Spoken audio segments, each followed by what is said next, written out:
Hello guys, welcome to the Arsenal News TV. If you're new here, don't forget to subscribe, like and share for more interesting videos like this. In the few days since Jurrien Timber's serious knee injury was confirmed, Arsenal have been linked with several fullback loan transfer options to fill the gap in the roster. The Gunners have been connected with Ivan Fresneda, Kyle Walker-Peters, Timothy Castagne, Jurrien Timber, and Aymeric Laporte. That's all to be expected, of course. Not that Arsenal will necessarily bring anybody in. The rumor mill spinning into overdrive bit.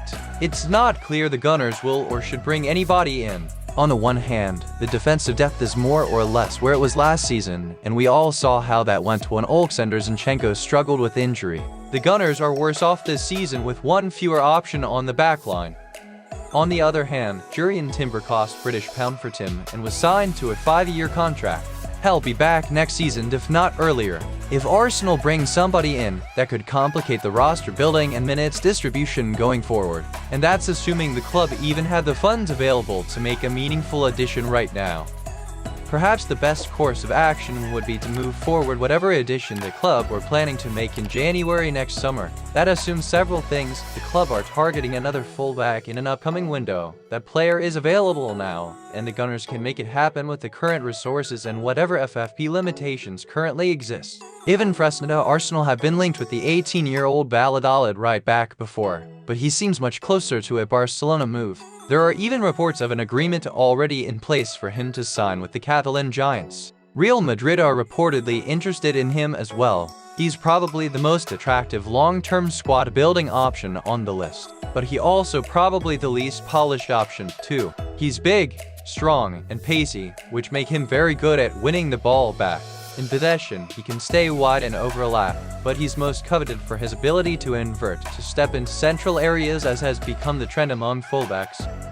Kyle Walker-Peters, Timothy Castagne. Arsenal were linked with both fullbacks at the start of the summer when their clubs were relegated to the Championship. Both are solid, Premier League-attested players who are above average on the ball. Neither are particularly exciting, but they'd come relatively cheap. They would add depth, but wouldn't necessarily be any better than Jakub Kiwior or Takehiro Tomiyasu. João Cancelo. As with the other candidates on the list, Arsenal have been linked with Cancelo in the past. Like Fresneda, Cancelo seems close to a move to Barcelona. Arsenal would likely be priced out of a permanent move. Given the club's recent transfer strategy, it seems unlikely that they deviate from what seems to be a planned, structured approach to spend big money on a 29-year-old in response to an injury.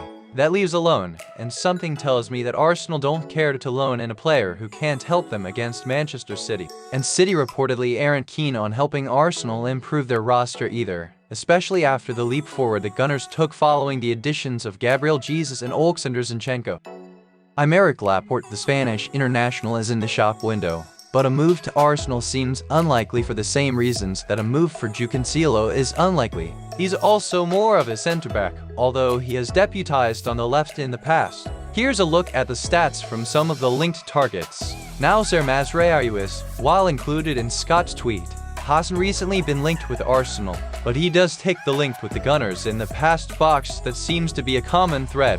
The right back expressed discontent with his playing time at Bayern Munich last season.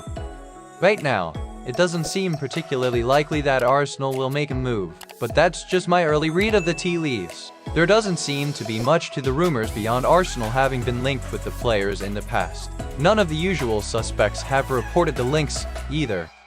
But these days, you can never rule anything out with Edu and Mikel Arteta. They smartly hold at least some of their transfer cards close to their chests. Thanks for watching this video. Don't forget to subscribe if you haven't subscribed yet. See you in the next video.